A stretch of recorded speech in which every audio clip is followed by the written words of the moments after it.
Assalamualaikum warahmatullahi wabarakatuh. Waalaikumsalam warahmatullahi wabarakatuh.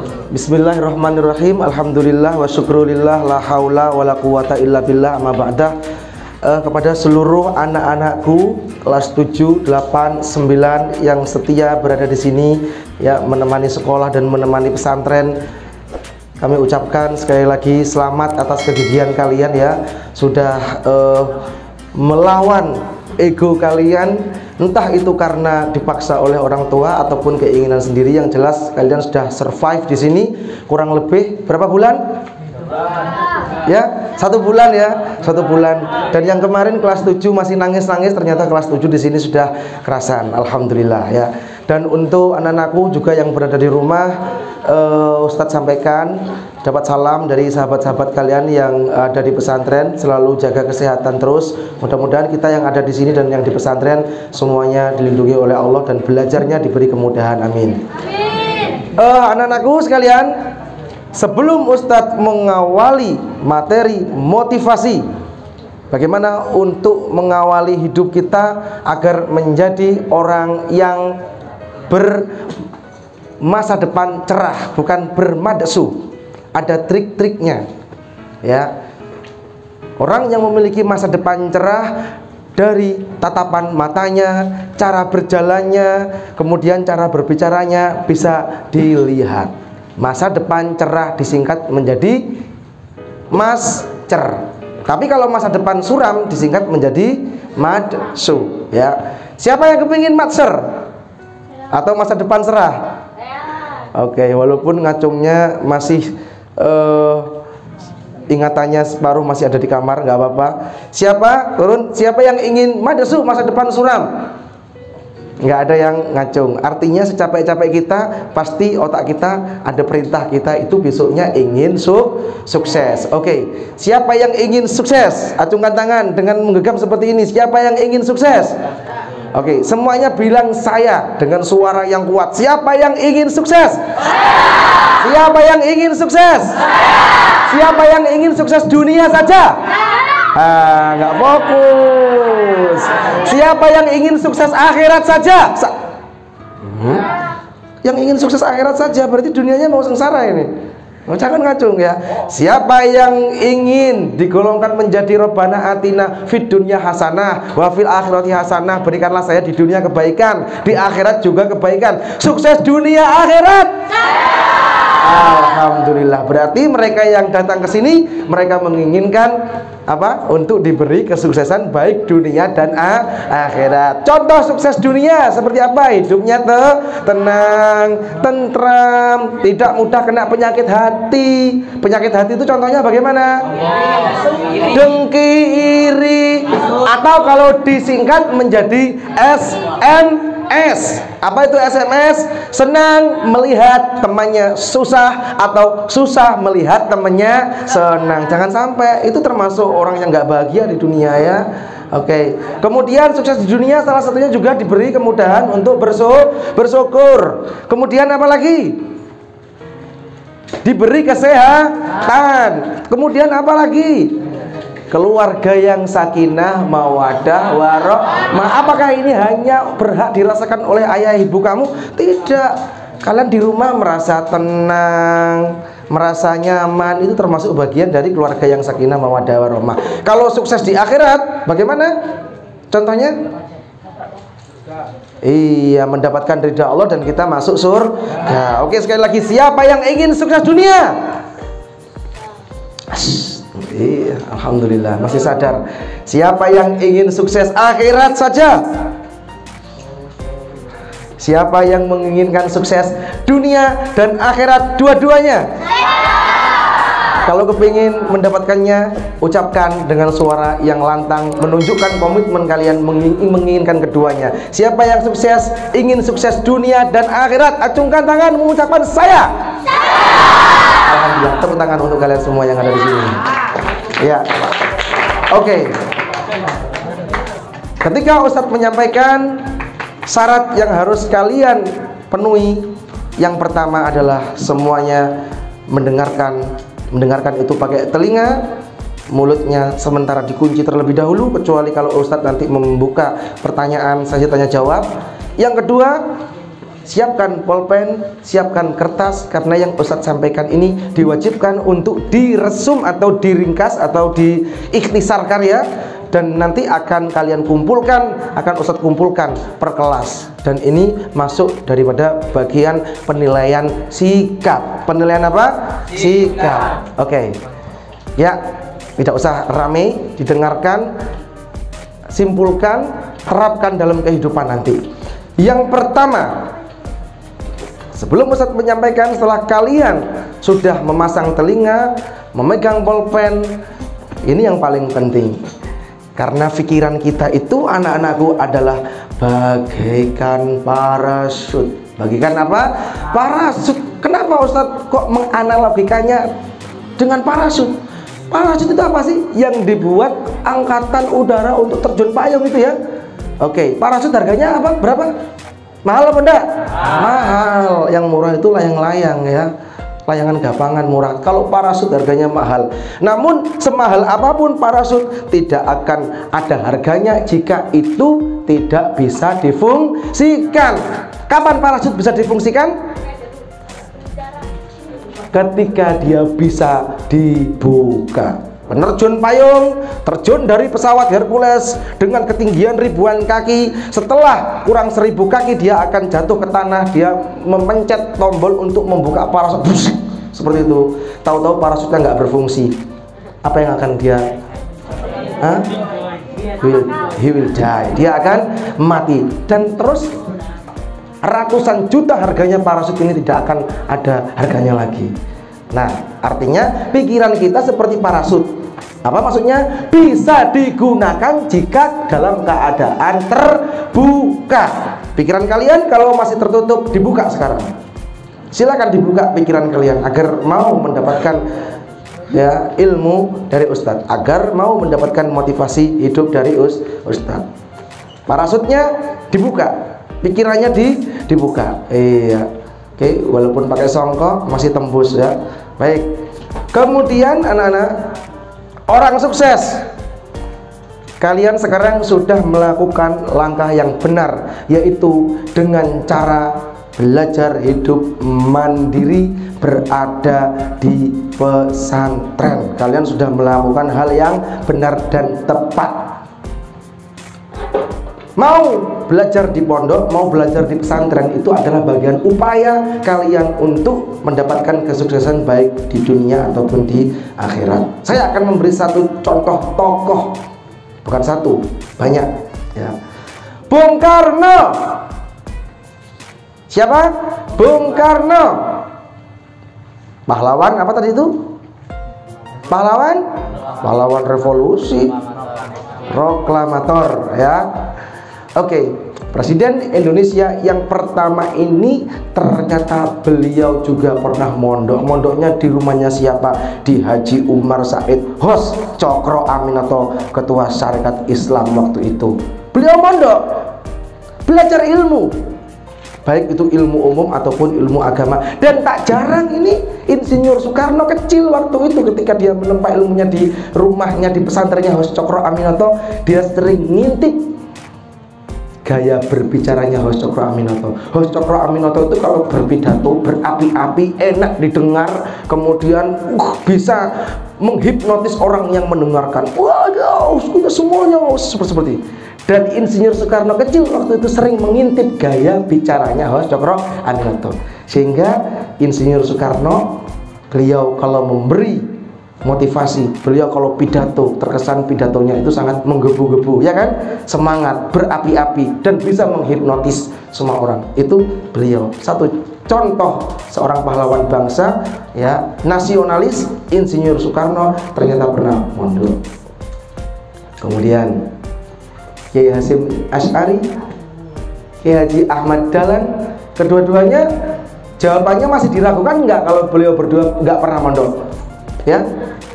Yang jelas beliau sudah pernah mondok, dan bahkan lama mondoknya. Salah satu gurunya itu adalah ada di Bangkalan, kemudian ada di Syekh Soleh Darat dan lain sebagainya. Kemudian siapa lagi? mulai tokoh-tokoh sekarang tahun 2000-an, Ketua PBNU Kiai Haji Hasyim Muzadi, beliau di pondok apa enggak? Di pondok, semuanya di pondok. Sehingga apa yang didapatkan ketika kita berada di pondok, selain kita mendapatkan ilmu agama, kita juga mendapatkan ilmu hidup. Di pondok itu wataknya teman-teman kalian aneka ragam atau sama? Kalian dalam satu kamar dipaksa untuk menghargai perbedaan. Anak-anakku, ada teman-temanmu yang ngomongnya kadang-kadang nyelekitin, kamu dipaksa untuk sabar, kan gitu ya. Ada teman-temanmu yang kadang-kadang ngomongnya agak sedikit setinggi langit, kamu diminta untuk bisa menyesuaikan. Ada teman-temanmu, maaf, yang kurang menjaga kebersihan padahal dirimu adalah suka kebersihan, kamu dipaksa untuk bisa mempengaruhi temanmu agar hidup bergaya bersih. Lagi-lagi itu karena di pesantren. Dan sekarang kalian sudah berada di pesantren, suasananya seperti ini, masih memutuskan berada di pesantren, kalian luar biasa. Tepuk tangan untuk kalian. Tepuk tangan. Ya. Kemudian terlepas dari mereka itu semuanya tokoh-tokoh yang sudah berada di atas ya, tokoh-tokoh orang sukses itu mereka sudah berada di pesantren. Kepingin tahu nggak tips apa yang mereka dapatkan? Karena tidak semua orang yang berada di pesantren setelah keluar mereka akan hidup dengan ajaran yang sudah diajarkan di pesantren. Kadang di pesantren dia keluarnya karena dia nggak bisa menjaga diri, malah menjadi nakal. Nah, lantas mengapa orang-orang yang sukses, anak-anakku, ketika mereka di pesantren keluar sukses, hidup dengan gaya ala pesantren, dengan ilmu agama dan lain sebagainya? Karena mereka menggunakan tips yang pertama, tirakatnya ulat. Di pesantren itu bukan untuk senang-senang. Kalau kalian di pesantren minta air hangat mandi itu untuk apa, air panas ada tinggal mencet, kemudian air dingin tinggal mencet, kemudian minta AC dan lain sebagainya, itu tempatnya bukan di pesantren tapi di mana? Di hotel. Ya. Baik.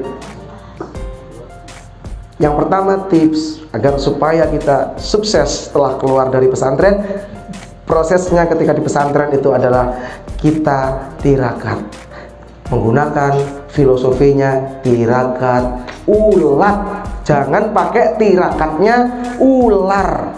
Apa sih tirakat itu? Tirakat itu hidup prihatin, mau susah. Mau susahnya ulat dengan susahnya ular itu nggak sama. Coba, ayo kita kupas satu-satu ya. Kepingin tahu apa enggak ini? Kepingin tahu? Baik. Ular ketika sudah tua, dia ingin berganti kulit, ya. Baik. Ular itu akan tirakat. Ular akan bertapa, dia akan berganti kulitnya, dia akan duduk, dia akan apa namanya itu, berada di satu tempat tersembunyi menyendiri untuk mengganti kulit yang lama menjadi kulit yang baru. Itu ular. Kemudian ulat juga demikian, kepompong itu ya. Nah, tapi ular nggak demikian hasilnya. Sebelumnya ular, kemudian sudah tirakat, sudah lama-lama, kemudian setelah ganti kulit wujudnya masih ular juga. Ular sebelumnya sifatnya nyokot, sifatnya menggigit. Setelah ganti kulit, wujudnya masih sama seperti itu dan sikapnya masih gampang gigitan juga. Jangan sampai. Artinya apa? Kamu di pesantren, sebelum masuk pesantren nakal, di pesantren nakal, keluar pesantren nakal, berarti kamu nggak jauh bedanya dengan bertirakat menggunakan tirakatnya apa tadi? Ular. Jangan, no, karena tokoh-tokoh yang sukses itu nggak ada yang menggunakan filosofi tirakatnya ular. Mereka menggunakan tirakatnya apa? Kupu-kupu, ulat. Mari kita lihat ulat. Siapa yang nggak jijik dengan ulat? Ketika kita bilang ulat, simpulkan silakan. Ketika saya bilang ulat, apa yang ada di pikiran kalian? Ulat, sebutkan. Jijik, kemudian gatel. Apa itu? Kemudian hama, apa lagi? Pokoknya tidak ada yang bagus ya.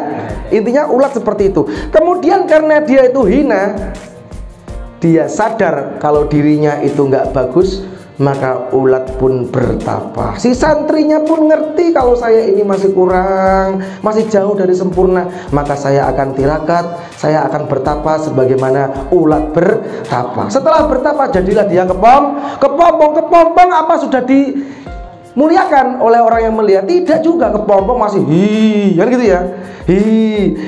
Tapi setelah sekian lama ia mau prihatin, ia mau susah-susah, mau berpuasa, nggak makan, ya pada iya. Tapi setelah beberapa hari keajaiban pun terjadi, anak-anakku. Apa itu keajaibannya?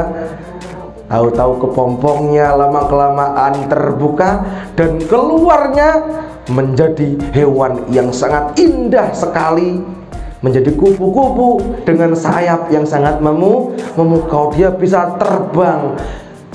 Bukan cuma sekedar itu, dilihat indah. Kemudian menguntungkan apa enggak kupu-kupu ini? Menguntungkan untuk apa? Penyerbukan. Dia hingga untuk mensukseskan, mempertemukan antara si jodoh ya, benang sari dengan putih. Ini jodoh kamu dipertemukan perantara kupu-kupu. Dia menjadi orang yang bermanfaat, menjadi orang yang indah. Mereka Soekarno, Kiai Hasyim Asy'ari, Kiai Ahmad Dahlan, kemudian Kiai siapa tadi itu? Kiai Wahab Hasbullah, kemudian siapa lagi? Ya, Kiai Maimun Zubair. Mereka ketika berada di pesantren, mereka benar-benar tirakat, menggunakan tirakatnya kupu-kupu. Kalian siapa yang menginginkan besok sebelum masuk pesantren biasa, masuk pesantren biasa, keluarnya biasa-biasa aja? Siapa yang menginginkan seperti ini? Ada apa enggak? Enggak ada. Oke. Ketika masuk pesantren biasa, masuk pesantren tirakat, dan setelah keluar dari pesantren kalian menjadi orang yang luar biasa. Siapa yang menginginkan seperti ini? Ucapkan saya. 1, 2, 3. Saya. Oke. Mudah-mudahan kalian yang ada di sini lebih hebat daripada guru-guru kalian ya. Amin. Oke, dicatat ini. Gunakan tirakatnya kupu-kupu. Ya, jadilah seperti itu. Jadi kalian yang di sini nakal, jadilah kupu-kupu. Oke, kupu-kupu. Nakal itu identiknya dengan yang tidak disukai ya. Tapi ketika keluar dari sini tunjukkan, Ustadz, aku sudah menjadi kupu-kupu Ustadz. Sayapku bagus Ustadz, aku bermanfaat untuk yang lainnya Ustadz. Jadilah kupu-kupu. Soekarno menggunakan tirakatnya kupu-kupu. Kiai Hasyim Asy'ari, Kiai Ahmad Dahlan, Kiai Wahab Hasbullah, kemudian Kiai Hasyim Muzadi, Kiai Maimun Zubair, mereka semuanya adalah ketika di pesantren menggunakan tirakatnya kupu-kupu. Kemudian selanjutnya anak-anak, bagaimana agar kita sukses dalam hidup? Selanjutnya setelah kalian tirakat, yang harus kalian lakukan adalah targetkan dalam satu hari saya memberi nutrisi baru ke otak saya. Dalam satu hari ada sesuatu hal baru yang masuk ke kepala saya, baik itu ilmu agama, ilmu umum, ilmu teknologi, ilmu hidup, ilmu kemasyarakatan. Targetkan dalam satu hari ada hal yang masuk sebagai nutrisi. Kalau badan, nutrisinya adalah makanan yang bergizi. Kalau ruh, nutrisinya adalah ibadah, puasa, zikir. Paham? Tapi kalau otak, nutrisinya itu adalah pengetahuan, baik pengetahuan agama ataupun umum. Targetkan. Setting diri kamu merasa menyesal kalau dalam satu hari kamu tidak mendapatkan apa-apa. Iya cara nih. Setting diri kamu, silakan disetel. Sampean bisa men-setting, ya Allah, tumbuhkan rasa penyesalan yang dalam kepada saya ketika dalam satu hari saya tidak menemukan dan tidak mendapatkan apa-apa. Setting. Ketika tidak mendapatkan, ya Allah, rugi banget aku hari ini. 24 jam hanya tak buat makan, tidur, ngobrol. Saya tidak mendapatkan hal yang baru. Yang suka matematika dipelajari, yang suka ilmu agama dalami, yang suka bahasa hajar. Harus ada nutrisi yang masuk ke sini. Ya. Soekarno seperti itu. Sampai Kiai Hasyim Asy'ari, kenapa namanya Hadratus Syekh? Satu-satunya ulama di Nusantara, bahkan di Asia, yang mendapatkan julukan Hadratus Syekh. Itu hanya tersematkan kepada Kiai besar Kiai Hasyim Asy'ari, yang lain masih belum. Kenapa? Karena Kiai Hasyim Asy'ari itu menghafalkan kutubus sittah, hadis-hadis, bukan cuma hanya dari Imam Bukhari, Imam Muslim, Imam Tirmizi,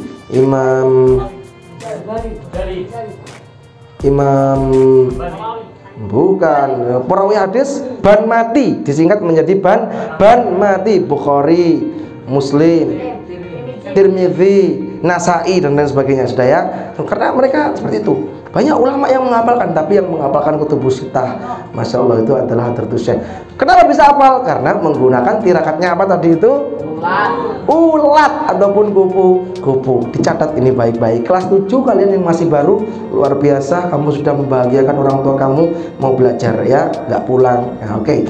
Kemudian yang selanjutnya, silakan anak-anakku terutama yang kelas 9 yang mau lulus dari sini, sudah saatnya kalian untuk mengetahui, oh kelebihanku itu di sini, kelemahanku di sini. Ini lemah saya ini lemah. Oh saya ini lihai di sini. Sudah saatnya kamu tahu seperti itu diri kamu. Halakamruun lam ya'rif qadrahu. Orang itu akan celaka, orang itu akan binasa kalau dia tidak mengetahui kadar dirinya. Bagaimana sih dirimu? Ya diriku ya seperti ini, seperti ini, tapi dia nggak bisa mengungkapkan. Contoh, kalau misalkan Ustadz Afin sendiri, bagaimanakah dirimu Afin? Maka saya akan menjawab, aku orangnya gampang baperan, gampang masuk perasaan, gampang memasukkan sesuatu ke dalam hati. Aku kelemahanku itu, kemudian eksaknya nggak terlalu pintar, tapi suka bahasa, suka sama ilmu sosial, suka hidup bersama-sama. Oke. Setelah tahu kelemahannya mana, kekurangannya mana, maka hajar kelebihan kamu. Sama mendapatkan potensi di berkomunikasi, maka asah komunikasi kamu agar supaya besok bisa berbicara yang berkomunikasi yang baik. Jangan kedua-duanya dibiarkan. Aku ini lemah, biarkan. Oh, aku ini lebih, biarkan juga. Akhirnya nanti keluar menjadi orang yang tanggung. Ya, Mas Pandu, kelemahannya di mana? Kelemahan tetap dipelajari, nggak terlalu bisa, nggak apa-apa, namanya juga saya nggak terlalu bisa. Tapi kelebihan kamu di mana? Saat kita tahu kelebihan saya di situ, perdalam itu kelebihan kamu. Ya, karena orang-orang Barat itu ketika mereka sudah mengetahui mana kelebihannya, maka kelebihannya itu akan diperdalam. Kelebihannya di IT, maka IT-nya diperdalam. Maka lahirlah seperti Mark Zuckerberg, maka lahirlah dan lain sebagainya ya. Ketika di racing dia di dagang nggak bisa, bisanya dibalap, maka dia dibalap, akhirnya jadilah seperti Marc Marquez dan Valentino Rossi. Dia dibalap nggak bisa, bisanya di perdagangan, maka jadilah seorang bisnismen. Dia di bisnis ini nggak bisa, dagang nggak bisa, balap nggak bisa, tapi dia bisanya menjadi seorang pengajar, maka diperdalam. Kalian sudah saatnya kelas 9, kelas 8 tahu titik kelemahan kamu dan titik kelebihan kamu. Titik kelemahannya untuk diapakan? Ya dipelajari sekedarnya. Diperdalam pun kita susah. Tapi kalau kita kelebihannya di situ, hajar itu kelebihan kita sampai kita benar-benar menjadi orang yang piawai. Baik anak-anakku. Yang selanjutnya, kita selalu berhusnudzon kepada Allah dan diri sendiri. Catat ini, kita husnudzon kepada Allah dan diri sendiri. Ini ada cerita. Mau mendengarkan apa enggak? Mau mendengarkan apa enggak? Siapa yang ingin selamat, sukses dunia dan akhirat? Saya. Baik. Jadi diceritakan, ini kisah nyata. Ada seorang karyawan bekerja di pabrik. Dia itu kebetulan ditempatkan di freezer. Ya. Biasanya kalau di pengolahan ikan, baik itu ikan sapi ataupun ikan-ikan yang lainnya, itu ada storage ataupun gudang yang digunakan untuk membekukan daging. Saat itu dia bekerja di situ. Karena masih ada manusianya, maka suhunya diturunkan. Paham? Suhunya diturunkan agar manusianya bisa masuk ke situ dengan menggunakan baju pengaman. Setelah ia bekerja memotong daging, ingat di mana tadi tempatnya anak-anakku? Di gudang, di freezer ya, untuk penempatan daging untuk dibekukan. Setelah bekerja dengan baik ya, Lantas dia semangat bekerja, tahu-tahu waktunya sudah habis, dia pun semangat. Teman-temannya sudah pada pulang semuanya, dia masih bekerja. Ketika dia baru sadar kalau waktunya sudah habis, melihat, menengok kiri kanan, dia nggak ngerti, teman-temannya nggak ada, melihat keluar nggak ada, tahu-tahu pintu utama untuk masuk itu sudah terkunci. Sebagai seorang manusia yang tinggal di freezer, pintunya terkunci, khawatir apa enggak? Khawatir akan apa? Ikut mati juga, membeku juga. Nah, cerita apa yang didapatkan dari sini masih belum selesai. Nah, kemudian dia teriak-teriak, bagaimana ini? Aku akan mati membeku. Aku akan membeku di sini dengan daging-daging itu. Waduh, mati aku, pokoknya seperti itu. Kemudian dia menulis surat. Mohon maaf untuk anak-anakku, mohon maaf untuk istriku, mohon maaf untuk bosku dan lain sebagainya. Saya ini dan lain, pokoknya surat-surat yang wasiat lah, untuk artinya mati. Ternyata dia sudah men-setting otaknya terlebih dahulu kalau dia akan mati. Keesokan harinya ketika itu dilihat, orang itu mati beneran. Pertanyaannya, siapa yang bisa jawab? Orang mati itu, yang mati itu dikarenakan apa? Siapa yang bisa menjawab? Siapa yang bisa menjawab pertanyaannya? Orang ini mati karena apa? Tidak yakin kepada Allah.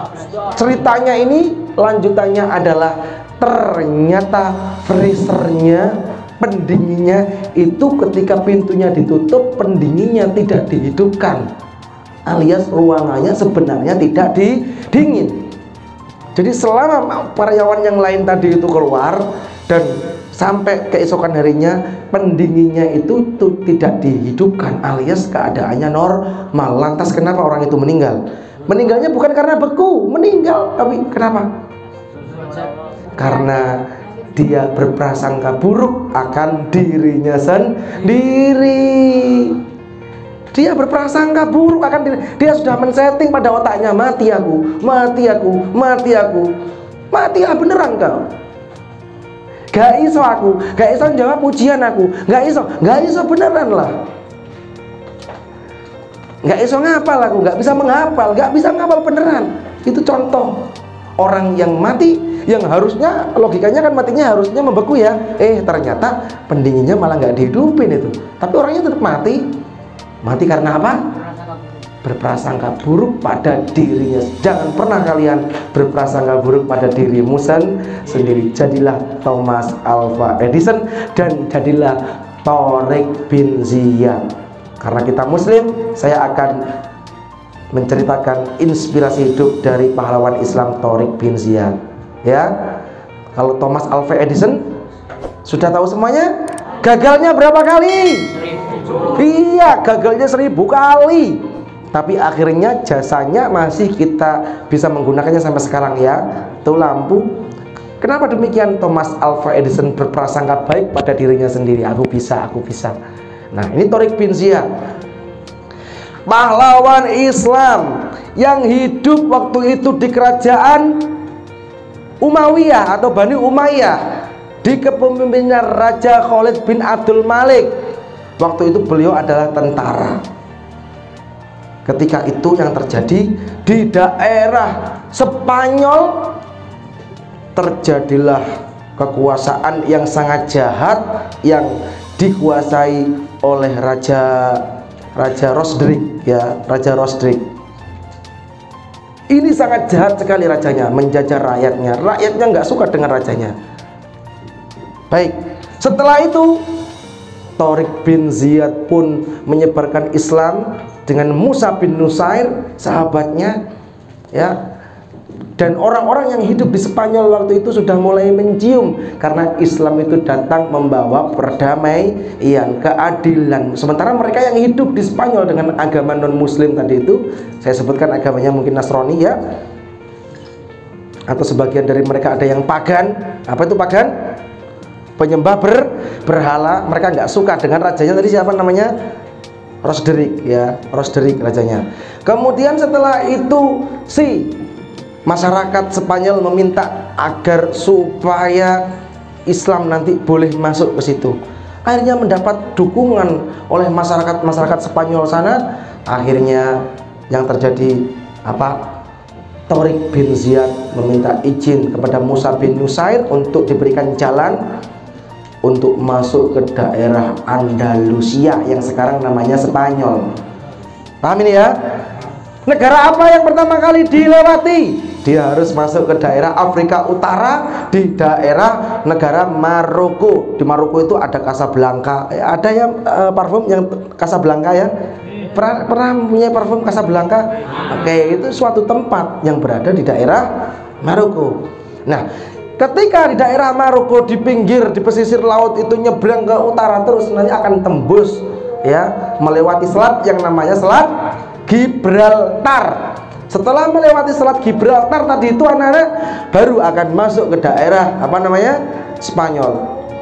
Ya, nanti akan terjadi peperangan besar antara umat Islam dengan umat Raja Roderick, namanya perangannya disebut dengan Perang Sidonia. Perang Sidonia. Nah, akhirnya Tariq bin Ziyad sudah mulai masuk membawa bala tentara. Awalnya 5.000 tentara. 5.000 tentara dong. Kemudian Raja Jahat tadi itu mendengar, akhirnya Raja Jahat mempersiapkan 100.000 tentara untuk melawan berapa? 5.000 tentara muslim. Akhirnya mendengar itu Tariq bin Ziyad meminta lagi bantuan kepada Raja Khalid bin Abdul Malik. Akhirnya dikirimlah 7.000 pasukan lagi, berarti total menjadi 12.000. Dan akhirnya 12.000 pasukan itu nyebrang menggunakan perahu dari Maroko melewati Selat Gibraltar, langsung dihadapkan dengan 100 pasukan yang sudah membawa persiapan tombak, panah dan tameng dan lain sebagainya. Apa itu meriam zaman dahulu lah ya. Bayangin, kita kompal 12.000 kompal ke Ampol di atas laut, hampir mendekati daratan. Lah kok sudah di daratannya itu dihadang oleh berapa tentara? 100.000 tentara dengan tentara lengkap, dengan pakaian peperangan, alat perlengkapan perang lengkap. Akhirnya apa? Sebagai manusia biasa, walaupun tentara ya, walaupun apa namanya pasukan militer Islam waktu itu mentalnya down. Bagaimana kalau kita pulang saja? Salah satu pasukan ada yang berprasangka buruk dengan dirinya sendiri. Kita nggak bakalan menang. Kita hanya 12 orang. Sana berapa orang? 100 orang. Sana persenjataannya lengkap. Kita ini berada di laut, mereka di darat, tinggal manain kita saja, tinggal ngebom kita saja, perahunya hancur nanti kita. Lantas apa yang terjadi? Yang terjadi apa yang terjadi? Kemudian muncullah sosok penyemangat hidup yang bernama Tariq bin Ziyad. Tariq bin Ziyad. Tariq bin Ziyad ini akhirnya memotivasi seluruh bala tentaranya. Disuruh lanjut. Tadi pasukannya yang sana, pasukan Andalusi, pasukan Spanyol tadi yang non muslim tadi itu dari pantai agak jauh sehingga pasukan Islam bisa nyampe ke pantai. Tapi setelah nyampe di pantai, apa yang dilakukan oleh Tariq bin Ziyad? Perahunya seluruh umat Islam dibakar. Perahu 12.000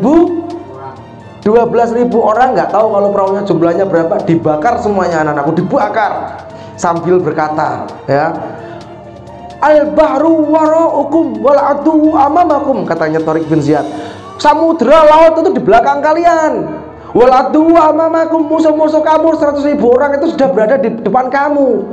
Kamu mundur dipanah mati, kamu maju ya bisa menang, ya juga bisa kalah. Tapi kalau mundur pasti mati, karena mereka jarak panahnya juga dekat. Perahunya dibakar sama Tariq bin Ziyad.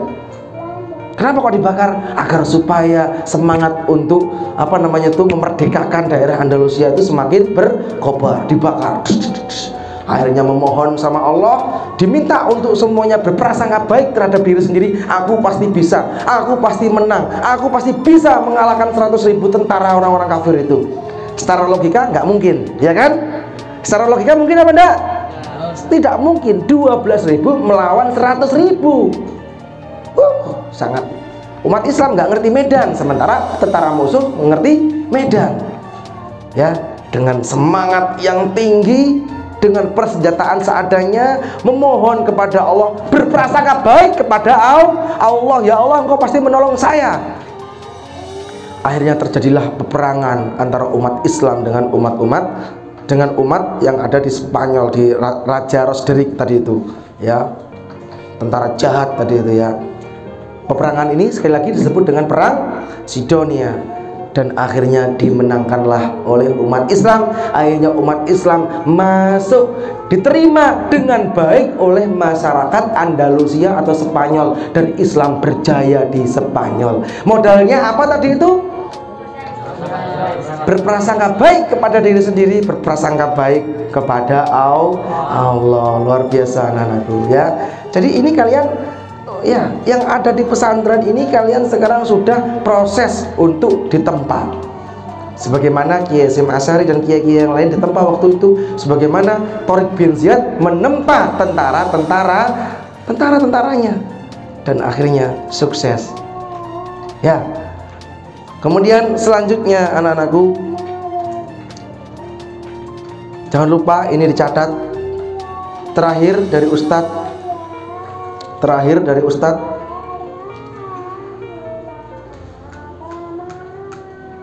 besi. Tahu besi? Oke. Apa yang kalian pikirkan ketika saya ngomong besi? Besi. Keras. Kemudian kaku. Kemudian apa lagi?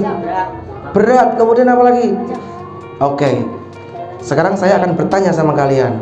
Besi yang hanya wujudnya masih batangan itu terpakai apa enggak? Terpakai, bisa paling dibuat ngelempar maling ya. Tapi itu bisa terpakai maksimal apa enggak? Tidak. Besi bisa dipakai maksimal ketika besi itu merasakan penderitaan yang teramat dalam. Apa deritanya? Ketika dia mau dibakar panas. Wah, kamu juga demikian. Susah sedikit aja sudah sambat, nggak boleh. Besi itu dibakar terlebih dahulu sampai berwarna merah, ya kan? Habis dibakar, kemudian apa yang dilakukan? Iya, mungkin untuk pandai tradisional, pandai besi itu dipetili ya.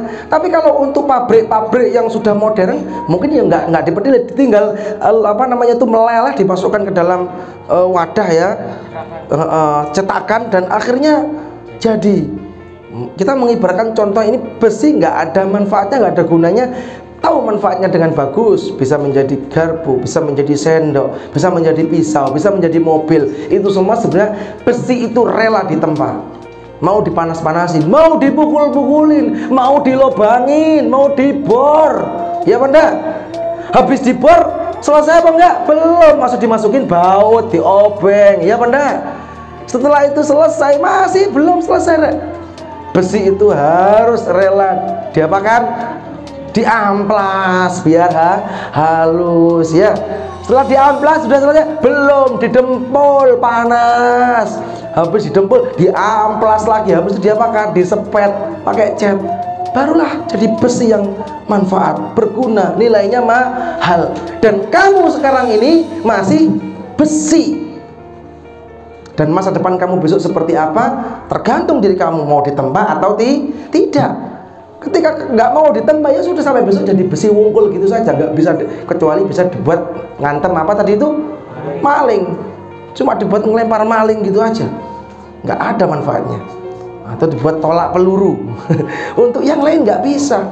Coba lihat, kita hidup tidak lepas dari besi ya, tidak bisa lepas dari besi kita. Begitu banyak sekali manfaatnya besi. Dan kalian termasuk orang-orang yang mau ditempa insya Allah ya, yang mau dibor, yang mau dipanasin, yang mau dipetilin, yang mau dipahatin dan lain sebagainya, sehingga kalian besok menjadi orang yang benar-benar menarik, benar-benar bermanfaat, benar-benar siap terjun di masyarakat dengan membawa bekal ilmu yang sangat banyak, baik ilmu agama ataupun ilmu umum. Baik anak-anakku, ini motivasi, mudah-mudahan menjadikan diri kita semangat untuk tetap belajar di pesantren ya, di sekolah, dan selalu menggunakan filosofi ulat, selalu berprasangka diri sebagaimana Thariq bin Ziyad, sebagaimana tokoh-tokoh yang lain, mereka juga berprasangka diri, mereka siap ditempa kapanpun dan dimanapun. dan walhasil insya Allah kita besok akan menjadi orang besar ya. Kita Fatihah bersama-sama untuk kita yang berada di sini. Mudah-mudahan mulai ujung sini, sana, situ, sini, besok semuanya menjadi orang besar sesuai dengan kemampuan masing-masing ya. Ala diniyah wala kulinatin sholihah. Al-Fatihah. A'udzubillahi minasyaitonirrajim. Bismillahirrahmanirrahim. Alhamdulillahirabbil alamin arrahmanirrahim maliki yaumiddin. Iyyaka na'budu wa iyyaka nasta'in. Ihdinas siratal mustaqim. Siratal ladzina an'amta 'alaihim ghairil maghdubi 'alaihim waladdallin. Amin. Terima kasih, tetap semangat. Habis ini kalian istirahat ya. Wallahul muwaffiq ila aqwamit thoriq. Assalamualaikum warahmatullahi wabarakatuh.